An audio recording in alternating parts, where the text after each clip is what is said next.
OK. Maintenant, si on considère le cas où on a un cercle, un objet qui se déplace sur un cercle, mais cet objet-là va de plus en plus vite. Donc, c'est plus un mouvement circulaire uniforme, c'est un mouvement qui est non uniforme parce que dans le fond, sa vitesse en module augmente de plus en plus sur le cercle. OK? Donc, l'accélération, euh, qu'est-ce qui se passe? C'est que c'est sûr que l'objet, vu qu'il tourne toujours autour d'un cercle, donc il y a toujours une accélération centripète. Ce qu'on va appeler aussi l'accélération radiale, parce que l'accélération donc est selon le rayon du cercle. Okay.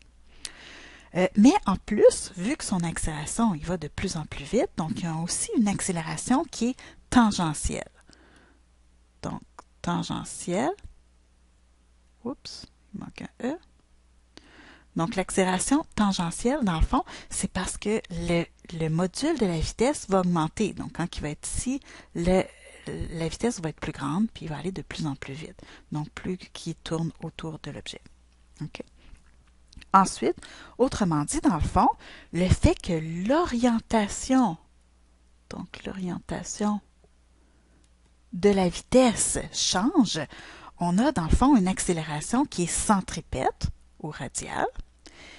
Et en plus, le fait que le module de la vitesse change, ça nous donne une accélération qui est tangentielle. Donc, AR, AX ou AT. Dans le fond, des fois, on écrit aussi AR au lieu de centripète, puis AT dans ce cas-ci. Okay? Donc, on a différentes accélérations, l'accélération radiale ou centripète et l'accélération tangentielle, quoi, AX ou AT. Donc, cette accélération tangentielle-là, ça va être dû au changement de vitesse. Donc, c'est un delta de vitesse en fonction du temps. Donc, AX ou AT, si on veut, là, ça aurait pu être AT, c'est la vitesse tangentielle, c'est la dérivée de la vitesse tangentielle sur dt. Donc, l'accélération totale, on voit que c'est une composante de deux accélérations. Donc, si on prend l'accélération totale, il faut additionner vectoriellement, et là, il manque des flèches sur les accélérations. Donc, l'accélération centripète et l'accélération tangentielle. Donc, il faut additionner les deux. Donc, l'accélération totale,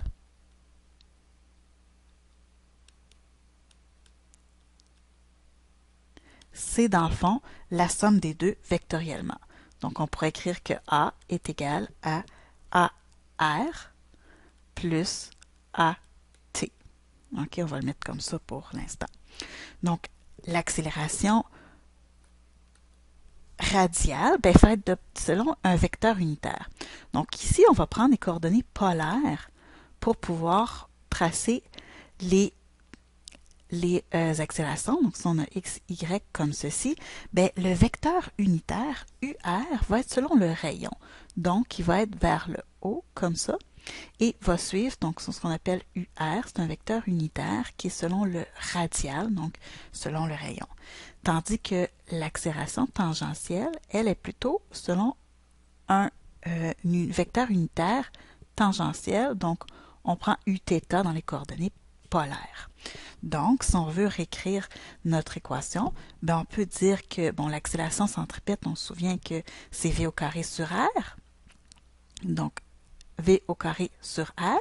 Par contre, là, vu que l'accélération est vers le centre et que le vecteur unitaire est à l'extérieur, on va mettre un moins devant et on va avoir le vecteur unitaire UR. Donc, v au carré sur r fois le vecteur moins et UR, okay, comme vecteur unitaire, plus l'accélération tangentielle, qui, elle, est donc la dérivée de la vitesse en fonction du temps. Et on va utiliser le vecteur unitaire Uθ pour le changement de direction. OK. Donc ça, c'est l'accélération totale qu'on peut écrire de façon vectoriellement selon les coordonnées polaires. Donc ça veut dire que l'accélération totale a une composante d'une accélération centripète et une accélération tangentielle. Ce sont les deux composantes de l'accélération totale de l'objet. Donc pour calculer le module de l'accélération totale, on va utiliser Pythagore parce que dans le fond, c'est la même chose. On va utiliser que A va donc être la racine carrée de AR au carré plus AT au carré. OK. Donc voilà. Donc, si on regarde le petit quiz ici, on dit pour chacun de ces cas, l'accélération est-elle juste centripète, juste tangentielle ou y a-t-il les deux? Donc, si on regarde le cas A, bien, le cas A, le module de la vitesse part de 40 km/h à 80 km/h à 0 km/h. Donc, on voit que le module de la vitesse change. Donc, si c'est seulement le module qui change, ça veut dire qu'on a une accélération tangentielle seulement. En B, si on regarde, le module est le même. On part de 40 à 40. Par contre, ici, l'orientation change. Donc là, si l'orientation change, ça veut dire qu'on a une accélération qui est centripète. Donc ici, on a simplement une accélération tangentielle, puis ici, on a simplement une accélération centripète.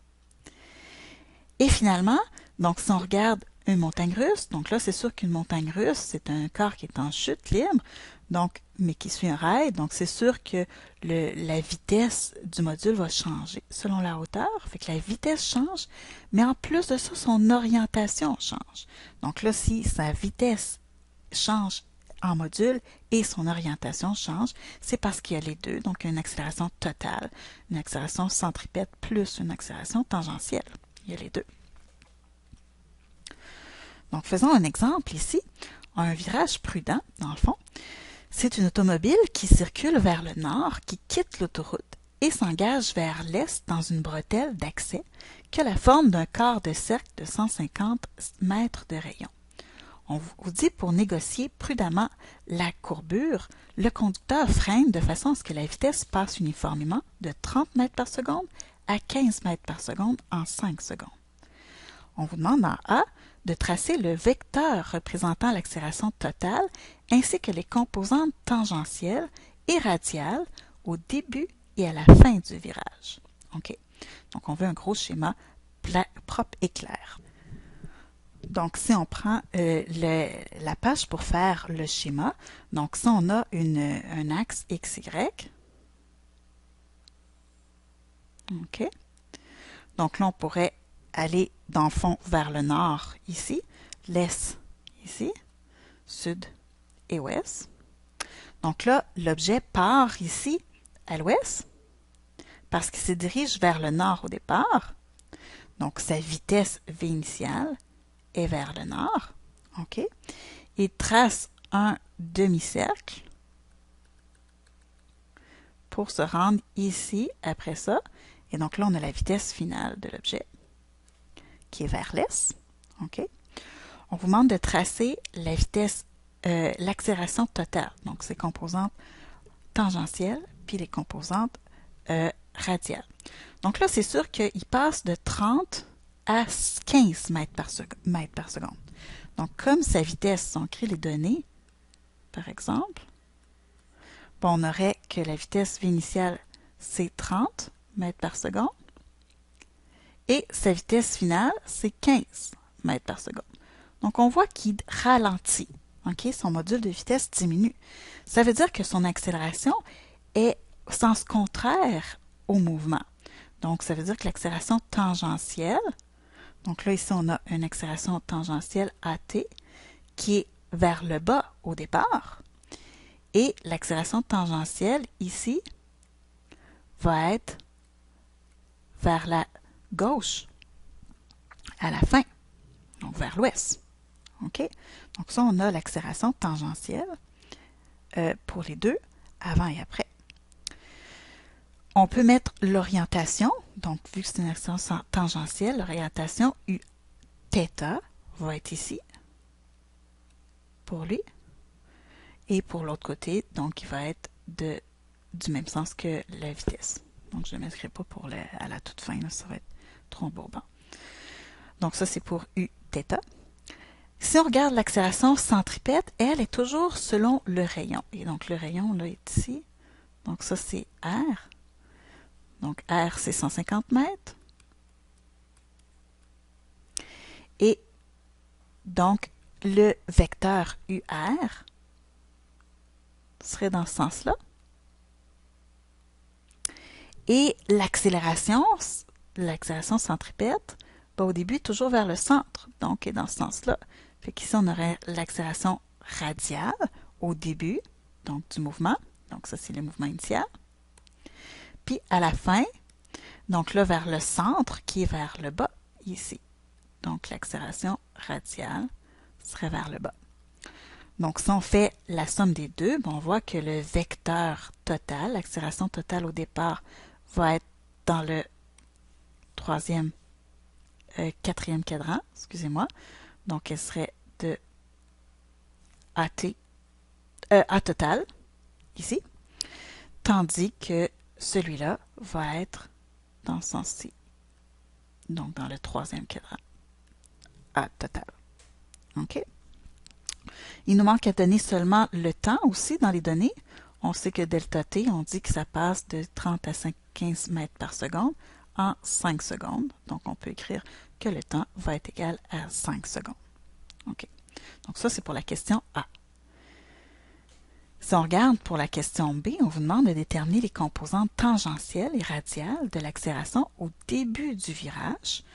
Donc, au début du virage, si on veut trouver l'accélération tangentielle, on sait que c'est une accélération qui est uniforme. Donc, comme c'est une accélération uniforme, on peut trouver que c'est la variation de delta V sur delta T. Donc, ça, c'est l'accélération tangentielle. Donc, on sait que ça va être V final moins V initial sur delta T. Donc, on peut remplacer. On va donc avoir que AT va être égal à la fin, on a 15 mètres par seconde. Au départ, on a 13 mètres par seconde, qu'on divise par 5 secondes, ce qui donne, dans le fond, moins 3 mètres par seconde carré. OK, donc ça, c'est l'accélération tangentielle. Donc, l'accélération tangentielle, elle nous donne un signe négatif. Donc, pourquoi qu'elle nous donne un signe négatif, dans le fond? C'est tout simplement parce qu'il est dans le sens opposé de la vitesse. Donc, il décélère. C'est pour ça qu'il y a un sens négatif. Si on veut trouver la même chose, mais l'accélération radiale maintenant, donc pour trouver l'accélération radiale, on a tout simplement à faire moins v au carré sur r. Le signe moins, c'est pour vous dire qu'il est aussi dans le sens opposé. Donc, c'est parce qu'on le met le vecteur unitaire UR dans le fond, le moins. OK? Donc, on va avoir qui est moins 30 au carré sur la vitesse au début. Donc, c'est vitesse V0. J'ai oublié d'écrire V0. Donc, V0, c'est moins 30 au carré divisé par 150. Donc, là, ça nous donne une accélération radiale de moins 6 mètres par seconde carré. OK? Donc, si on veut trouver l'accélération totale sous forme de vectorielle, donc en ce moment-ci, on fait l'accélération totale. Fait que pour trouver l'accélération totale, donc là, on a tout simplement à faire AR dans le vecteur unitaire UR, plus AT avec le vecteur unitaire Uθ. Et donc, au début, donc ça c'est au début, on a donc que AR, c'est moins 6 mètres par seconde, UR, mètres par seconde carré, excusez-moi, moins l'accélération tangentielle qui est 3 mètres par seconde carré, Uθ. OK, je vais mettre les unités ici à la toute fin. Donc, c'est en mètres par seconde carré. Donc, ça, c'est l'accélération au tout début. OK? Si on fait la même chose en C, mais qu'on fait l'accélération à la fin du virage, donc l'accélération tangentielle et la composante radiale, donc on fait le même principe. Donc l'accélération tangentielle, par contre, elle est toujours uniforme, fait qu'elle reste à moins 3 mètres par seconde carré. Donc si on le calcule en B, on le garde. Mais l'accélération radiale, elle est différente. L'accélération radiale, c'est moins V à la fin au carré sur R. Donc, on a moins 15 au carré divisé par 150, ce qui donne une accélération de moins 1,5 mètres par seconde carré. Donc, si on veut écrire l'accélération tangentielle à la fin, l'accélération totale, excusez-moi, à la fin, l'accélération totale à la fin, donc on a le même principe, on va avoir moins l'accélération radiale qui est 1,5 fois UR, vecteur unitaire, moins 3 Uθ, qu'on met entre parenthèses, Et ça, c'est en, oups, excusez-moi, c'est en mètres par seconde carré. OK? Donc ça, c'est l'accélération à la fin du mouvement. OK? Donc en D, si on vous demande de calculer la module de l'accélération totale du véhicule au début et à la fin du virage, donc là, pour trouver le module, bon, on peut faire Pythagore. Fait qu'au début, qu'est-ce qu'on fait? Bon, on prend l'accélération, la composante, donc au début, on va faire la racine carrée de AT au début, au carré, plus AR au carré. Et on va faire la racine carrée. Donc, on a ici moins 6 au carré plus moins 3 au carré, ce qui donne 6,71 mètres par seconde carré. Fait le même principe, mais à la fin. Donc là, l'accélération à la fin, le module de l'accélération à la fin, même principe, l'accélération tangentielle au carré plus l'accélération radiale au carré. Et là, on a la racine carrée de moins 1,5 au carré plus moins 3 au carré, ce qui donne, et racine carrée, ce qui donne 3,35 mètres par seconde carré. OK. Donc, si on regarde la dernière question a dit comparer les réponses de D à l'accélération subite par le Top Gun de l'exemple que nous avions fait précédemment. Donc, si on regarde les accélérations, on regarde en fonction de G dans le fond pour pouvoir le trouver. Donc, si on sait que l'accélération au début, on a obtenu 6,71 mètres par seconde carré, on a tout simplement à multiplier par 1G sur 9,8 mètres par seconde carré pour pouvoir trouver en fonction de G. Ça donne 0,685 G. Beaucoup plus faible et beaucoup mieux. Et à la fin, donc le même principe, mais là avec l'accélération à la fin, on avait 3,35 mètres par seconde carré. Donc multiplie par un G sur 9,8 mètres par seconde carré, ce qui donne 0,342 G. Donc, comme Top Gun, on avait trouvé, dans le fond, je ne sais pas si vous vous souvenez, mais on avait trouvé une accélération de 8,5. Donc, pour Top Gun, on avait A est égal à 8,5 G. Donc, ça, c'est ce qu'on avait trouvé précédemment. Donc, c'est environ 12 fois plus élevé que l'accélération au début et à la fin. Donc, c'est sûr que nous, notre automobile va à une vitesse beaucoup plus lente et obtient beaucoup moins de G que dans Top Gun. Voilà.